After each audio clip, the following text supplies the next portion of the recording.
Dear student, good morning. राष्ट्रपति पढ़ रहे थे। कल राष्ट्रपति के चुनाव पद्धति हो चुकी थी। आज हम पढ़ेंगे राष्ट्रपति की शक्तियां कौन कौन सी हैं, वो कौन कौन से काम करते हैं। तो देखो, राष्ट्रपति की दो प्रकार की शक्तियां हैं। कितने प्रकार की शक्तियां भाई? दो प्रकार की। पहली है सामान्यकालीन शक्ति, सामान्यकालीन शक्ति, और दूसरी है आपातकालीन शक्ति, आपातकालीन शक्ति। ये दो प्रकार की शक्तियां राष्ट्रपति के पास विद्यमान हैं। सबसे पहले बात करें हम सामान्य शक्ति की, तो पहला काम है इसकी विधायी शक्ति। जैसा कि लोकसभा में पढ़ा वही विधायी शक्ति, इस पर अभी चर्चा करेंगे। दूसरा है इसका कार्यपालिका संबंधी शक्ति, कार्यपालिका संबंधित शक्ति। तीसरी है इसकी वित्तीय शक्ति।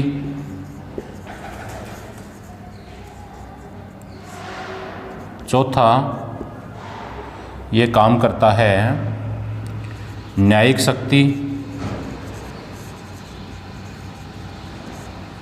महत्वपूर्ण नियुक्तियां,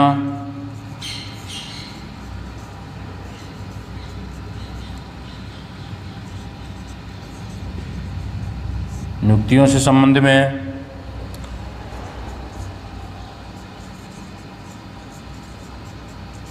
विदेशों से आए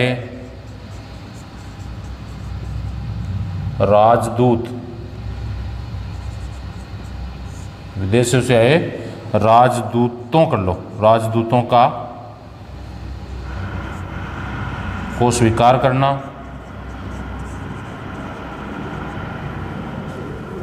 क्षमादान का अधिकार, क्षमा करना या क्षमादान का, ये प्रमुख शक्तियां हैं इसकी। आपातकालीन शक्तियों की बात करें तो भारतीय संविधान के अनुच्छेद 352 से 360 तक आपातकाल का प्रावधान है। आपातकाल का प्रावधान है। 352 से 360 तक किसका प्रावधान है भाई? आपातकाल का प्रावधान है। अब हमें इसमें आपकी किताब में दे रखा है वो है, एक तो अनुच्छेद 352 पढ़ना है, अनुच्छेद 356 पढ़ना है और अनुच्छेद 360 पढ़ना है। आज हम ये शक्तियाँ अगले वीडियो में पढ़ेंगे। हम विधायी शक्ति, वित्तीय शक्ति, कार्यपालिका संबंधी शक्ति, न्यायिक शक्ति, महत्वपूर्ण नियुक्तियाँ, विदेशों से आए राजदूतों को स्वीकार करना, क्षमा करने की शक्ति, इसको हम अगले वीडियो में पढ़ेंगे। आज हम पढ़ेंगे राष्ट्रपति की आपातकालीन शक्तियाँ कौन कौन सी हैं। राष्ट्रपति संकट काल में कौन कौन से संकटकालीन कार्य कौन कौन से करता है। संकटकालीन कार्यों की यदि बात करें हम, तो देखो भारतीय संविधान के अनुच्छेद कितने? 3 में आपातकाल का प्रावधान किया गया है। 3 आपातकाल कौन कौन से हैं? अभी आपने देखा अनुच्छेद 352, है ना। दूसरा देखा अनुच्छेद 356 और तीसरा अनुच्छेद 360। ये 3 आपकी किताब में दे रखे हैं आपातकाल। पहला है अनुच्छेद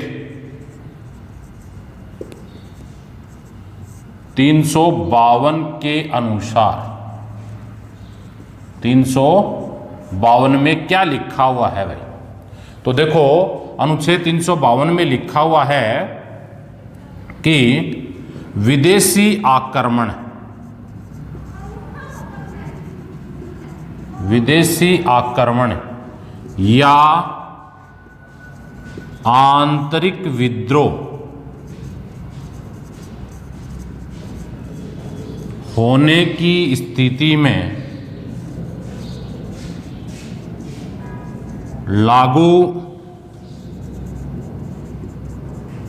आपातकाल, विदेशी आक्रमण या आंतरिक विद्रोह होने की स्थिति में लागू आपातकाल। अब इस आंतरिक विद्रोह के स्थान पर एक नया शब्द जोड़ दिया गया, क्यों जोड़ा गया, इसका वर्णन अभी करेंगे इसमें, जिसको हम कहते हैं सशस्त्र विद्रोह। आंतरिक विद्रोह की जगह सशस्त्र विद्रोह शब्द जोड़ दिया गया। कब, कौन से संविधान में भाई? 44वें संविधान संशोधन। 44वें संविधान संशोधन कब हुआ था? ये 1978 मिलेगा आपको, या आप 1979 भी कई किताबों में आपको मिलेगा। 44वें संविधान संशोधन 1978 और 79 में हुआ था। सशस्त्र विद्रोह शब्द इसमें जोड़ दिया। पहले ये था, जब मूल संविधान बना था उसमें लिखा हुआ था अनुच्छेद 352 के अनुसार विदेशी आक्रमण या आंतरिक विद्रोह होने की स्थिति में लागू आपातकाल, यानी संकट काल। आंतरिक विद्रोह होने की स्थिति में लागू आपातकाल को हम क्या कहेंगे भाई? संकट काल कहेंगे, है ना। अब देखो संकट काल कब लागू होता है, कैसी स्थिति में लागू होता है, संकट काल की क्या स्थिति है, इस पर हम चर्चा करेंगे। तो सबसे पहले यदि बात करें, अब तक इस अनुच्छेद का प्रयोग 3 बार हो चुका है। पहली बार 1962 में भारत का युद्ध हुआ किसके साथ? भारत एवं चीन युद्ध के समय। भारत एवं चीन युद्ध के समय पहली बार इसका प्रयोग हुआ। कौन से अनुच्छेद का? 352 का। और इसमें क्या लिखा हुआ भाई? विदेशी आक्रमण होने की स्थिति में लागू आपातकाल। विदेशी आक्रमण का मतलब हमारे ऊपर कोई दूसरा देश आक्रमण कर देता है तो ऐसी स्थिति में आपातकाल लागू किया जाएगा। और यह आपातकाल पहली बार का प्रयोग में हुआ 1962 के कौन से युद्ध के समय? भारत ने जब चीन पर आक्रमण किया उस समय इसको लागू किया गया। नंबर 2, दूसरी बार ये 1971 का भारत पाक युद्ध। भारत पाक युद्ध या पाकिस्तान के साथ युद्ध जो हुआ उस समय इसको लागू किया गया। अब कई विद्यार्थियों का ऐसा मानना है कि 1965 में भी भारत पाकिस्तान के साथ युद्ध हुआ था, उस टाइम इसको लागू नहीं किया गया था। क्यों नहीं लागू किया गया था? इसका मुख्य कारण ये था कि 1965 का जो युद्ध था उस युद्ध में नए सिरे से लागू नहीं किया गया था। जो पहले से लागू आपातकाल था 1962 वाला, उसी को थोड़ा आगे बढ़ा दिया था, इसलिए इसको इंक्लूड नहीं करते। तो 1971 के भारत पाक युद्ध के समय इसको लागू किया गया भाई। ठीक है। तीसरा बात करते हैं, श्रीमती इंदिरा गांधी ने आंतरिक आधार पर, आंतरिक आशंका, आंतरिक विद्रोह की आशंका होने पर, आंतरिक विद्रोह की आशंका होने पर, आशंका होने पर आपातकाल लागू किया था इन्होंने 25 जून 1975 को। कब लागू किया था भाई? वेरी इंपॉर्टेंट क्वेश्चन है ये। आंतरिक आधार पर इंदिरा गांधी ने इसका दुरुपयोग किया था। और कब लागू किया था इसको? 25 जून 1975 को। और 25 जून 1975 को लागू करने का मुख्य कारण भी क्या था? इलाहाबाद उच्च न्यायालय ने 12 जून 1975 को इंदिरा गांधी का जो चुनाव था, वो चुनाव जो जीत कर आई थी उसको अवैधानिक घोषित कर दिया था और उस पर इंदिरा गांधी ने स्टे लगा दिया था। स्टे के तहत यह तय हो गया कि स्थिति जब तक वो क्लियर नहीं होती है तब तक ये पद पर बनी रहेगी। लेकिन एक तो ये सदन में बोल नहीं सकेगी, मत का प्रयोग नहीं कर सकेगी और उनको तब तक वेतन नहीं मिलेगा। ये 3 काम इन्होंने उस टाइम करवाए। इसलिए इंदिरा गांधी ने और जयप्रकाश नारायण के नेतृत्व में, जेपी जो था ना, जेपी जयप्रकाश नारायण के नेतृत्व में दिल्ली का जो रामलीला मैदान था, उस रामलीला मैदान में आंदोलन प्रारंभ हो गया था। इंदिरा भगाओ, देश बचाओ के नारे लगने लग गए थे, जयप्रकाश को प्रधानमंत्री बनाओ, ऐसे नारे लगने लग गए थे।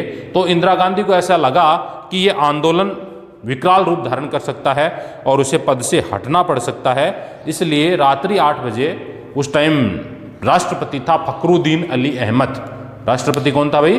फखरुद्दीन अली अहमद को फोन करके सूचित किया गया कि देश के हालात खराब हो रहे हैं, इसलिए आप आपातकाल की घोषणा करें। तो फखरुद्दीन अली अहमद ने उसी समय पत्रकारों के माध्यम से आपातकाल की घोषणा की और घोषणा करने के सुबह अर्ली मॉर्निंग 5 बजे ही क्या कर दिया गया? जो भी आंदोलनकर्ता थे सभी आंदोलनकर्ताओं को जेल में डाल दिया गया और कुछ वहाँ से नज़रबंद हो गए, कुछ भाग गए, ऐसा हुआ। और फिर अगले दिन जब आपातकाल पूरी तरह से 24 घंटों तक तुरंत उसकी लाइट काट दी गई उस क्षेत्र की, प्रेस में कुछ छप नहीं सकता था। जब लाइट काटी गई, आपातकाल लागू हो गया, और जब लाइट वापस बहाल की गई 48 घंटे 2 दिन बाद लाइट आई, तो उस दौरान प्रेस सेंसरशिप लग चुकी थी। प्रेस सेंसरशिप क्या होती है, प्रश्न आता है कई बार। प्रेस सेंसरशिप से आप क्या समझते हैं? कोई भी सूचना छापने से पहले सरकार से, मतलब सरकार से संबंधित कोई भी सूचना छापने से पहले सरकार की अनुमति लेना। इस आपातकाल में जो अनुच्छेद 21 में आत्मरक्षा का जो अधिकार है उस पर भी क्षति पहुंची थी। जीवन जीने का जो अधिकार है उस पर भी क्षति पहुंची थी। जेल में बहुत सारे लोगों को बिना, और एक बात और था, ये आपका जो बंदी प्रत्यक्षीकरण आप पढ़े ना, बंदी बनाए हुए व्यक्ति को प्रत्यक्ष में लाना, अनुच्छेद 32 का जो प्रयोग होता है। और अंबेडकर महोदय ने कहा, यदि मुझसे कोई पूछे कि इस संविधान का सबसे महत्वपूर्ण अनुच्छेद कौन सा है, तो मैं अनुच्छेद 32 की ओर इशारा करूंगा, क्योंकि ये मूल अधिकारों का रक्षक है। ये 32 भी उस दौरान कुछ नहीं कर सका। बंदी बनाए गए व्यक्तियों को कारण बताना कतई नहीं समझा, यानी निवारक नजरबंदी का बड़े पैमाने पर प्रयोग किया गया, और न्यायालय को स्पष्ट कह दिया, कोई भी बंदी प्रत्यक्षीकरण रिट को आपको स्वीकार नहीं करना है। बंदी प्रत्यक्षीकरण, बंदी बनाए गए व्यक्ति को प्रत्यक्ष में लाना, ऐसी कोई यदि रिट आती है तो ऐसी रिट को आपको स्वीकार करने की जरूरत नहीं है, ऐसी कोई फैसला आपके विरुद्ध हो तो। इस कारण इस दौरान अव्यवस्था का माहौल चला, और ये आपातकाल 18 महीनों तक चला। कितने महीनों तक चला भाई? 18 महीनों तक चला। 18 महीनों तक चलने के बाद में नए सिरे से इसमें यह और हो गया, 42वां संविधान संशोधन था 1976 में ही, और इस 42वें संविधान संशोधन में जो लोकसभा था उसका कार्यकाल भी बढ़ाकर कितने वर्ष कर दिया भाई? लोकसभा का कार्यकाल सामान्यतः कितने वर्ष होता है? 5 वर्ष। इन्होंने बढ़ाकर कर लिया 6 वर्ष, कि नए सिरे से जब चुनाव होंगे तो 6 वर्ष के बाद होंगे। और जब 1978 में चुनाव हुए तो सभी दल आकांक्षियों का मौजूद एक जगह हुआ, और विपक्षी दल की पहली सरकार भारत में बनी इंदिरा गांधी के विरुद्ध, क्योंकि उस दौरान इंदिरा गांधी ने 20 सूत्री कार्यक्रम चलाया था। 16 सूत्री उन्होंने चलाया, 4 सूत्री बाद में उसमें और जोड़ा, और इस 20 सूत्री कार्यक्रम में जनता में जो दिल्ली के आसपास जो झुग्गी झोंपड़ियाँ थी उनको वहाँ से विस्थापित किया गया। इसके अलावा जनसंख्या नियंत्रण करने के लिए जोर जबरदस्ती नसबंदी शिविर चलाया गया, गरीब लोगों को झुग्गी झोंपड़ियाँ समाप्त करने, ऐसा करने से लोगों में रोष पैदा हो गया, और विपक्षी जो पार्टी थी उसको खूब वोट डाले, और उसके बाद में उनकी सरकार बनी। सरकार बनी तो सबसे पहले उन्होंने 44वां संविधान संशोधन किया, और 44वां संविधान संशोधन में केटी शाह के नेतृत्व में शाह जांच आयोग बैठाया, लेकिन इंदिरा गांधी ने एक भी प्रश्न का उत्तर देने से मना कर दिया, कोई प्रश्नों का उत्तर नहीं दिया। शाह जांच आयोग असफल रहा। 44वां संविधान संशोधन में इन्होंने 6 वर्ष लोकसभा का कार्यकाल किया गया था उसको वापस 5 वर्ष किया गया। जो भी उस आपातकाल के दौरान संशोधन किए गए थे उन संशोधनों में वापस परिवर्तन किया गया, और उसी दौरान इन्होंने ये जो है ना आंतरिक विद्रोह होने की जगह क्या शब्द जोड़ा भाई? सशस्त्र विद्रोह शब्द का प्रयोग किया गया, कि जब तक आप देश के अंदर आपातकाल लागू नहीं कर सकते, जब तक कोई सशस्त्र विद्रोह, हथियारों से कोई यदि लड़ाई हो जाती है, हथियारों की होड़ मच जाती है, आपस माराकाटी का माहौल हो जाता है, तभी आप ऐसा आपातकाल लागू कर सकते हो, अन्यथा आप ऐसे आपातकाल की घोषणा नहीं कर सकते। तो ये उस दौरान हुआ था। तो इस प्रकार से हम कह सकते हैं अनुच्छेद 352 का प्रयोग अब तक कितनी बार हो चुका है भाई? 3 बार हो चुका है। पहली बार 1962 के भारत चीन युद्ध के समय, दूसरी बार 1971 के भारत पाक युद्ध के समय, और तीसरी बार 25 जून 1975 को आंतरिक विद्रोह होने की आशंका के आधार पर। हुआ नहीं था, लेकिन आशंका के आधार पर विद्रोही आपातकाल लागू किया गया था, जिसका दुरुपयोग हुआ। 18 महीने तक बाद में चुनाव हुए। चुनाव के बाद में मोरारजी देसाई है वो क्या बने? प्रधानमंत्री बने, और चौधरी चरण सिंह जिनकी जयंती कल ही थी, और उसके साथ ही जगजीवन राम को उप प्रधानमंत्री बनाया गया था। लेकिन ये समय ज़्यादा तक नहीं चल पाए। थोड़े दिन बाद में कांग्रेस ने चौधरी चरण सिंह को अपने नियंत्रण में करने का प्रयास किया, भारी समर्थन देने की बात कही, और मोरारजी देसाई से ना बहुमत निकाल लिया, प्रधानमंत्री बन गए। बनने के बाद कांग्रेस ने बाहरी समर्थन देने से मना कर दिया, जिसके कारण चौधरी चरण सिंह बहुमत सिद्ध नहीं कर पाए, और 1980 में फिर नए सिरे से चुनाव हुए, और नए सिरे से चुनाव हुए तो इंदिरा गांधी दोबारा बाहरी बहुमत से सत्ता में आई, या कांग्रेस दोबारा चुनाव जीत गई। ये तो था आपका कौन सा भाई? अनुच्छेद 352। अब हम बात करते हैं अनुच्छेद दूसरा 356 की। अनुच्छेद 356 देखो, राज्यों में संवैधानिक तंत्र विफल होने की स्थिति में लागू आपातकाल। अनुच्छेद 356 क्या है? देखो, राज्यों में संवैधानिक तंत्र विफल होने की स्थिति में लागू आपातकाल। तो अनुच्छेद 356 के अनुसार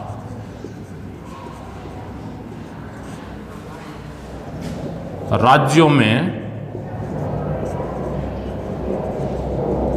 संवैधानिक तंत्र, शासन व्यवस्था, संवैधानिक तंत्र लागू होने, संवैधानिक तंत्र विफल होने की स्थिति में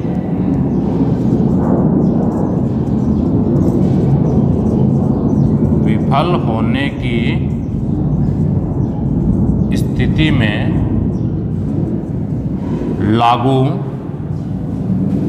राष्ट्रपति शासन,